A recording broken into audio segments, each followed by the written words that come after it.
This is my KLR650. It's a 2009 model. I'm very happy with the bike, but the reason I decided to make this video, it's because I ran into a little problem.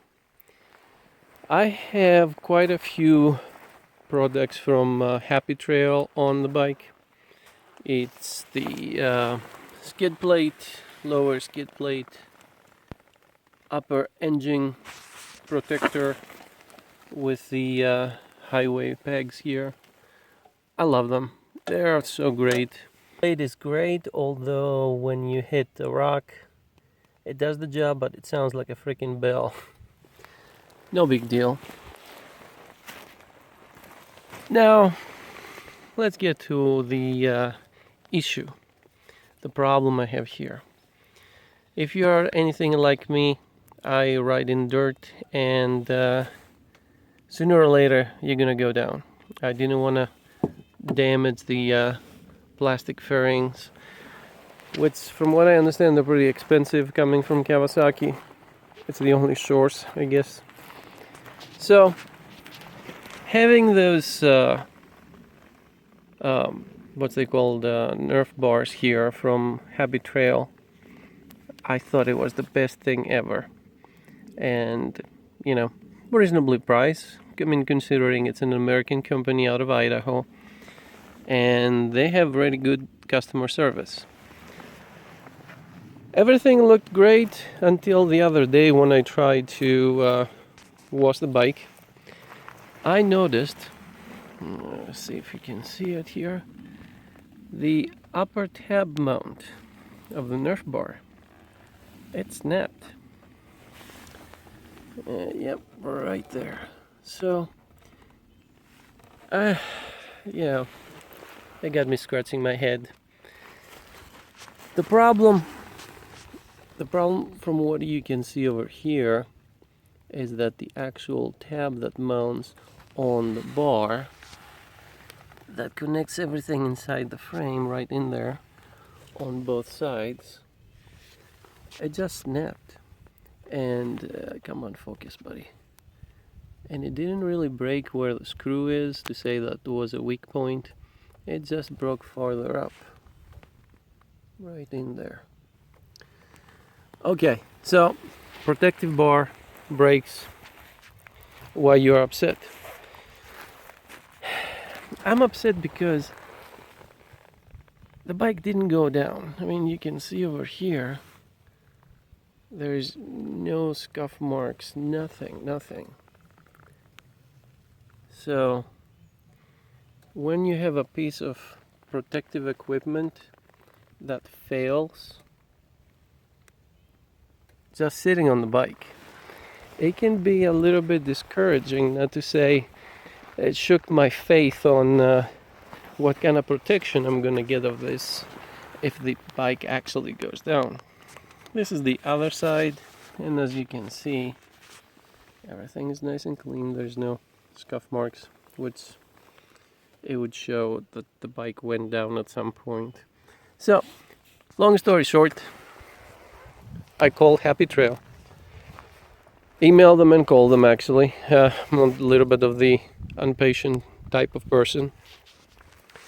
They got back to me right away. I spoke with somebody from warranty.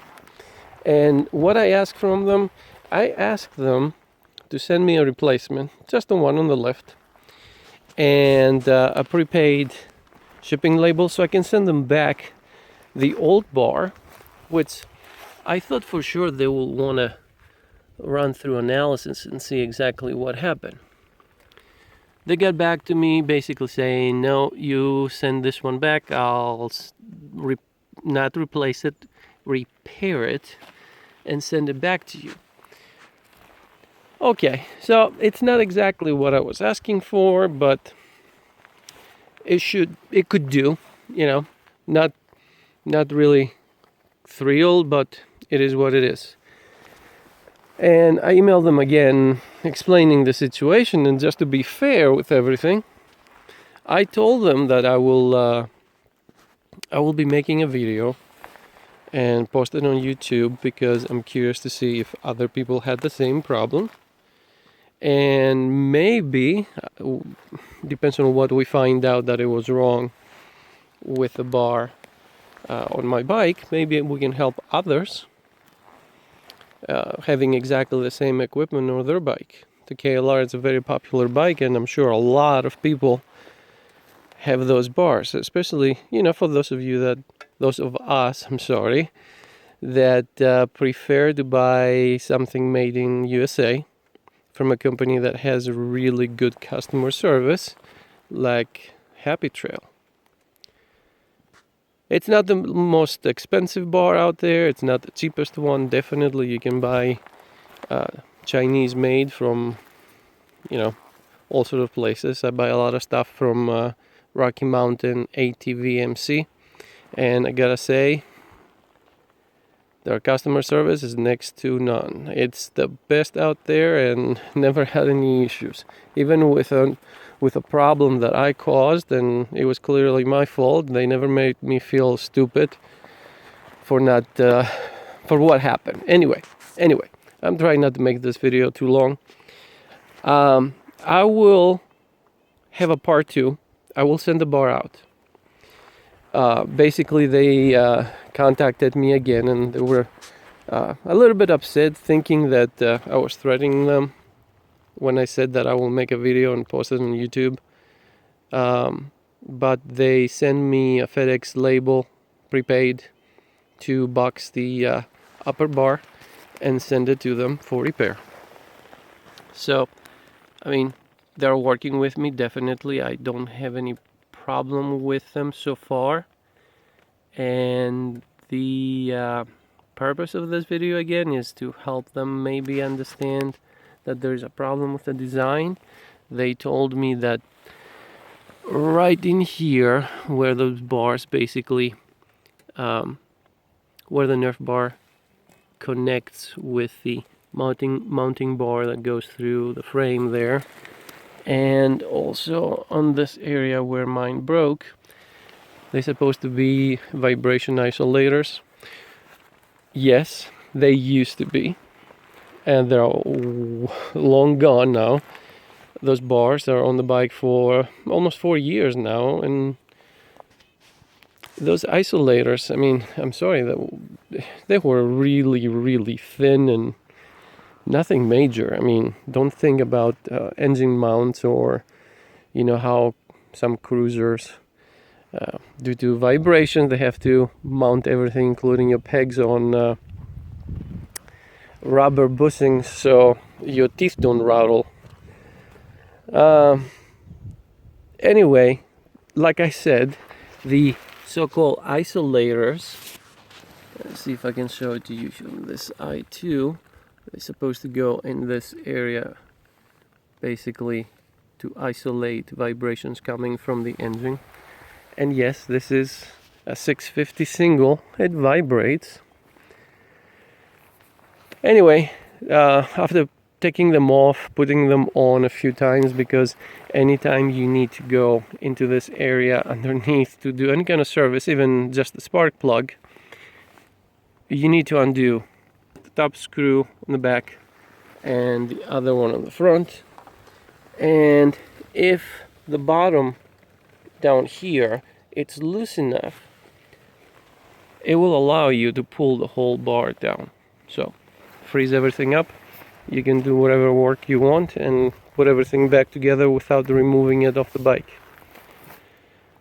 Those rubber isolators, they fell apart a long time ago. I never really realized that if you don't use them, I guess the the bar itself, it will break from harmonic vibrations.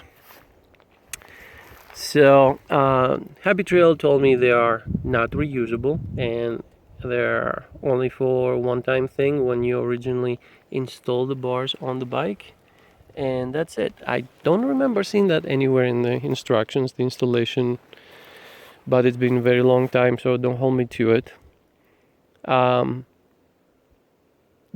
Also, after they send me the repaired Nerf bar, they told me they will also give me more isolators. So Bottom line is this: if you have those bars on your bike, those are the Happy Trail Nerf Bars. Make sure you have the isolators in place, because there's a good possibility, something is gonna break. I'm sure there's a different way, or maybe a different system. Polyurethane may be too hard. I don't know, some other sort of bushing. It could help, isolate and help you with your situation. But you need to do something. Maybe contact Happy Trail, see if you can buy new isolators, or they might give you new ones. Who knows? You watch this video and judge for yourself. Let me know if you had the same problem, or if you have a different type of bars that broke at some point from vibrations or from a minor accident. I would not be upset, to tell you the truth, if I dumped the bike somewhere and that's what broke everything, broke the tab, but it didn't. It just sits on the bike and rides around and snaps. So think, how would you feel if your helmet one day, the one thing is designed there to protect your head, as you took it off, it was cracked in half? You would be a little bit disappointed, and that's where I'm standing. I will have a second video after I get the Nerf bar back from Happy Trail, and I will most definitely let you know how the whole experience went and show it to you new, and we'll go from there. Maybe we can help somebody else with KLR or another type of bike. I know there are a lot of KLRs out there, and I'm sure you guys have some products from Happy Trail.